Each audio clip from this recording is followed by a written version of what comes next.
Assalamualaikum warahmatullahi wabarakatuh.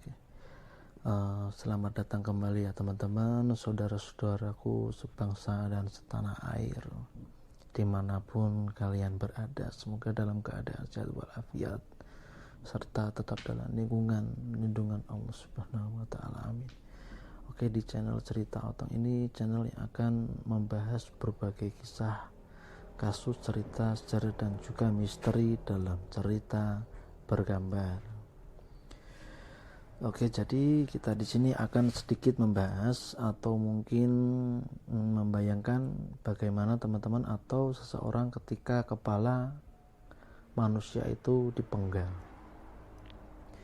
Nah, peneliti menemukan bahwa otak itu tidak langsung mati, teman-teman, ketika terjadi pemenggalan kepala. Dokter berpikir kematian ini adalah suatu proses yang dimulai dengan berhentinya nafas dan kinerja jantung. Namun ternyata tidak berarti semua sel yang ada di dalam tubuh itu langsung mati ketika bahkan kepala terpisah dari anggota tubuh ya. Sebuah studi yang dilakukan pada tahun 2002 dan dilaporkan dalam Journal of Cellular and Molecular Medicine menemukan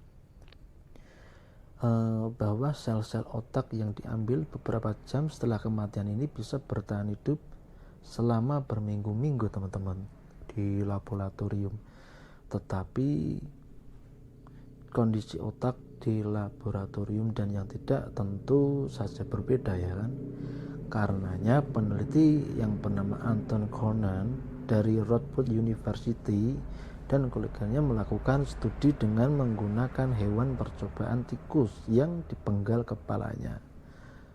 Nah, tikus yang digunakan dalam studi ini dibagi menjadi dua kelompok, yaitu tikus yang dipenggal dalam keadaan sadar serta tikus yang dipenggal dalam keadaan dibius. Lalu peneliti akan mengukur aktivitas fisik dari otak binatang ini dengan menggunakan alat bernama elektroencephalograph atau bisa disingkat dengan EEG. Nah, setelah dilakukan penelitian dan dicoba, hasil yang diperoleh dari EEG setelah terjadi pemutusan kepala sekitar kurang lebih 17 detik dari terpisahnya kepala dengan anggota tubuh yang lain, sang peneliti ini melihat ada sesuatu yang aneh. 1 menit kemudian secara perlahan sebuah gelombang listrik besar itu bergejolak di dalam otak tikus tersebut. Teman-teman bisa membayangkan kan?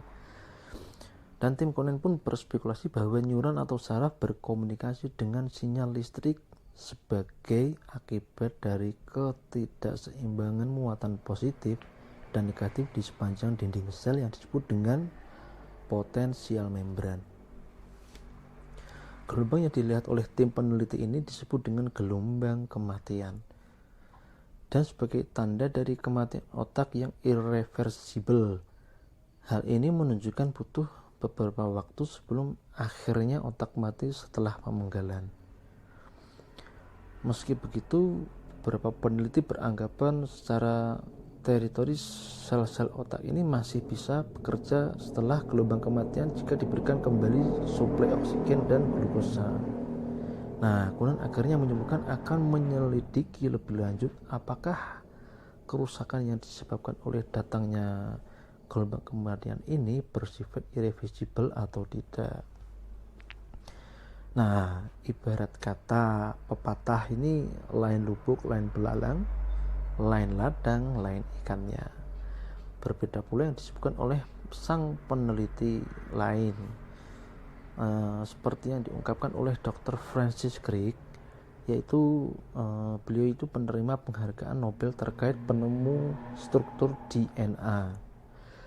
Ia juga menemukan bahwa setiap aspek kesadaran manusia, mulai dari rasa sayang kepada keluarga, kepercayaan kepada Tuhan, sampai bagaimana ia menerjemahkan informasi, semua merupakan hasil dari aktivitas listrik di jaringan syaraf otak. Nah, ia juga menuliskannya pada tahun 1994 bahwa kesadaran manusia itu terbentuk karena sepaket syaraf yang banyak sekali. Salah satu senyawa yang ada di tubuh kita ini yang bernama neurotransmitter, yaitu bisa disebut dengan senyawa yang menjadi dasar kesadaran kita. Jadi kumpulan senyawa ini masih menghasilkan sinyal listrik sebagai bentuk komunikasi antar syaraf yang akhirnya membentuk jaringan syaraf. Lalu ketika kita menstimulus jaringan ini, kita akan mendapatkan sensasi fisik dan emosi yang membuat kita tetap hidup. Kita menyimpannya sebagai memori untuk dipanggil ulang ketika jaringan syaraf yang menyimpannya diaktifkan kembali. Nah, sang otak ini bisa tetap memproduksi pikiran dan sensasi selama setidaknya beberapa detik setelah kepala terputus dari badan. Pembacaan aktivitas listrik otak bisa dilakukan dengan menggunakan elektroencephalograph atau bisa disebut dengan EEG tadi ya kan. Selama masih terbaca itu artinya masih ada kesadaran dalam otak tersebut. Ngeri ya teman-teman ya. Jadi penelitian mengerikan lain juga dilakukan oleh Radboud University pada tahun 2011 sepertinya. Beberapa kasus lepasnya kepala dari tubuh, baik itu karena hukuman penggal atau kecelakaan, itu menunjukkan adanya perubahan ekspresi pada wajah korban tersebut. Jadi berapa lama seseorang akan tetap sadar setelah dipenggal itu belum ditemukan angka pastinya ya, karena datanya sangat berbeda antara peneliti satu dengan penelitian yang lain.